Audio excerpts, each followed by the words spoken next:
Okay, welcome to Tim Lindquist. I'm going to interview him today. Tim, congratulations, by the way, in being inducted into the Minnesota Track and Field Coaches Association Hall of Fame this past winter.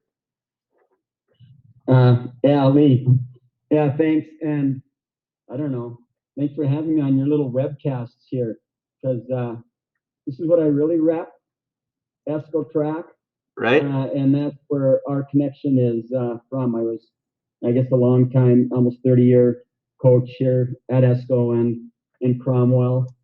And now, as you can see, I'm repping a little bit of Osaka stuff for you and your athletes in the past there. But yeah, we were just chatting here a little bit about, the past that we've had and, just thoughts with our own athletes. But Coach Lee and I, we met, I don't know, it's in the 210 or even 208, 2008 at the state track meet. And somehow we just got chatting, and our relay teams ended up battling for a few state places. And I think, like I told him a while back, I don't think we ever beat any of his relays at the state meet. But, just getting that connection with him at that one time, and somehow we ended up communicating back and forth, for a lot of the years, giving advice, taking advice, and sharing our successes and some of the failures as well. Right. For me, we've had. Yeah, I think, Tim, I remember meeting you. The morning of the I think finals, I believe. So it was on Saturday morning of state finals. I saw you with your ESCO gear down outside, sitting at a bench, and I think I kind of plopped down next to you, and we both had relay teams, I think in the 4x2, I think that day. And we talked about, just sort of chit-chatting, and we talked more about how our experiences in the sport, and we seem to have a lot of commonalities as far as how we approach the sport and that sort of thing. And just from there, like you mentioned, as we started to build a friendship, and I think that's pretty valuable. And it's one thing to show that in sports, whether you're a coach or whether you're an athlete, is you have the chance to build friendships and relationships that you may not have otherwise have ever had the opportunity to have.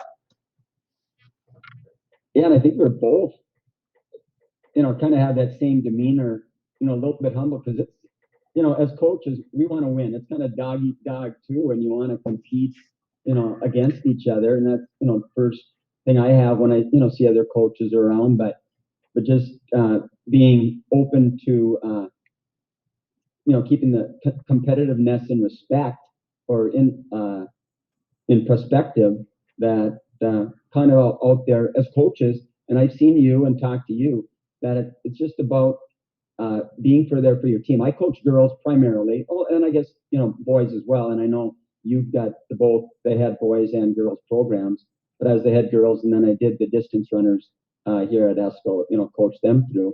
But just keeping it in perspective, not only the winning and the losing, but making the athletes the best that they can be in their event and sports. And I think that's where kind of the pressure, is on me. And I know I've expressed it to you, or we've talked about it, that you want to be able to set your athletes up, because they've set goals too. And you've got to kind of set up their training and their mental demeanor, that mental aspect of sports. I always told my athletes and other coaches that 80% of it's mental. And, to be successful, that you got to keep that in mind as well. And I know you do it, you do too, because I watched one of your videos with one of your top athletes, Mead. What was her first name then? Yeah, Stacy. Her maiden name was Kern in high school, but yeah, Stacy. Oh, Kern. Yeah. Okay. Yeah, that she just talked about the visualization that you bring to your program, and so. Right. Yeah, one of the things I remember, Coach, is you rely on people that have experience, and this was after you retired from coaching. It was the Saturday before. It was between our state, or the section true team meet and the state true team meet, and I think it was maybe in 2015, possibly. And I was just really nervous about how to approach the kids and whether to take a relaxed attitude or to go after it. And I remember talking to you on the phone one morning, and on a Saturday, and just asking for advice. since you had so much success with your athletes in that type of setting and what you did. And I remember you telling me, hey, these kids have been there before. They've done it with the relays. We have a lot of good leadership. Just let them do what they do. And I think that was a big help to me, is just coming in relaxed and not worrying too much about it. Yeah, you know where and I don't know if I think maybe I did, but I was on a road trip to my son's track meet down. I think it's by La Crosse or whatever. So I was, in the car. I remember us, chatting that up. But there's so much dynamics with that state true team, or any true team, setting up your athletes, and I think that's what we talked about too. You're putting sprinters or mid distance into trying to find a 2-miler if you don't really have, especially at schools our size, the numbers game there that you're trying to do. And so yeah, I remember that day as well. I know I was in the car and we were chatting it up about that situation, and then you've always given me props, and I've appreciated that in regards to the true team championship that we had, and then I was just excited for you when you guys won it that year, coming with second or thirds the years before, and then finally getting that championship. And yeah. So it was pretty cool. That was the part of our relationship too that we were been able to share. Right. Yeah. So, Coach, you want to tell me maybe a story that's memorable to you as far as you being a coach, and maybe what sticks out in your mind? It doesn't have to be necessarily winning something, or maybe what was your favorite part about coaching? The relationships that you get, and then you try to, and that, like I mentioned earlier, just trying to set up the athletes for their events, whether it's distance running. I was the assistant cross country coach as well, but just the chess matches that you had to set up for, not only the true teams, but then when you had to do it as well with setting up athletes in relays, because you've had a number of them that could have been in any relays. And I know we've talked, and maybe that's kind of the feather of us having. We had like 7 or so years of 4 relay teams making it to the state in a row, but there's a lot of strategies that I had to put during the different events that was that caused me nights sleep, and athletes not being pleased with the decisions that I had to make in putting the relays together at the section meet, and then who's going to be in different relays at the state meets. So right, those types of things, those strategy things, I guess is runs through my and there's just many stories with that. You and I could go for hours here. At this meet we did. I had to do this. I had to pull a long jumper to fill in for an injured 4x2 girl at the section meet. Those types of things where kids have stepped up, and you have that depth that, okay, well, the kids might be a half a second slower, but they still had to get that baton around, and right, and those types of things. And like we talked about those relationships, watching that video the other night about with you and your athlete, like you and I talked. I've been at a couple of weddings of athletes that we had, and there's half a dozen, if not more, of their teammates there. We, got pictures with them and just brought up those type of memories that we had, and their appreciation, I guess, for us as coaches. It's kind of special. I appreciate those. So, Coach, take it for granted. Definitely. Hey, you want to tell us about the story about having how you got that shirt you're wearing right there? Yeah, and I plan on doing it again.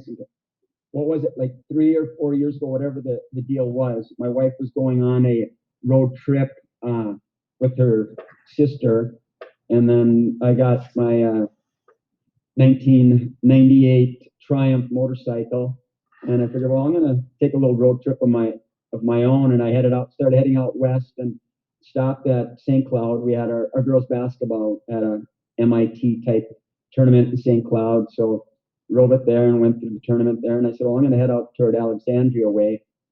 And I have a friend out in Alexandria, so I, stopped there as well. And I think I gave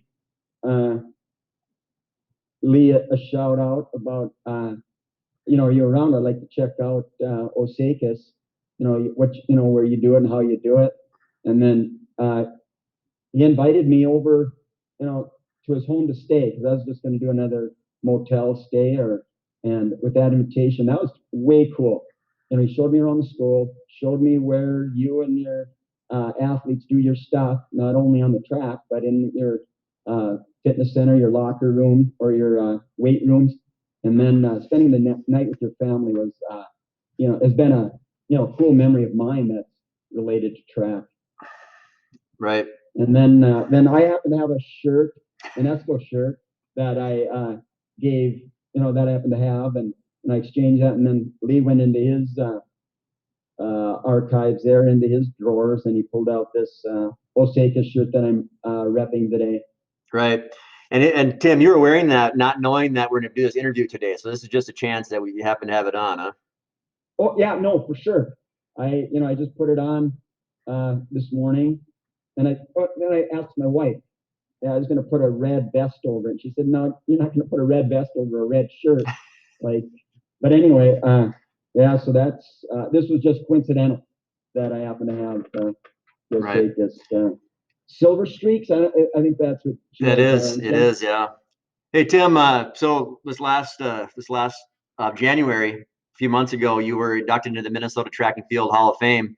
How does that feel to be brought into just a group of some of the best high school coaches from the past several decades? Yeah, very humbling.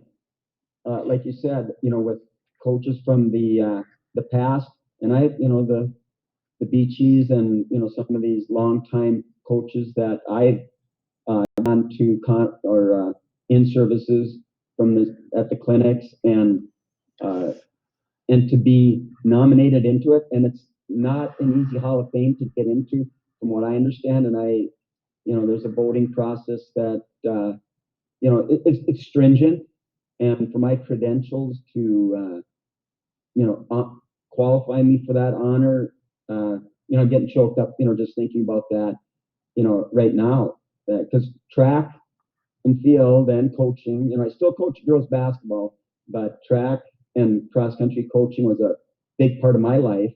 And to have that, honor, bestowed, or, given to me, a couple months ago, I'm very humble, at the coaches that have had it, or, that are in it. It's very much, appreciated, to be in that fold of coaches. Yeah, and it was a lot of fun to be able to share that with you, and afterwards be able to chat with you and your family, and that was a lot of fun that night. So, congratulations again. So, Tim, maybe after we're done here, we stay on the line and chat a little more. How does that sound? Yeah, sounds good. Yeah, appreciate it. Well, I appreciate you taking the time, and again, thank you to Tim Lindquist, Hall of Fame coach at ESCO High School.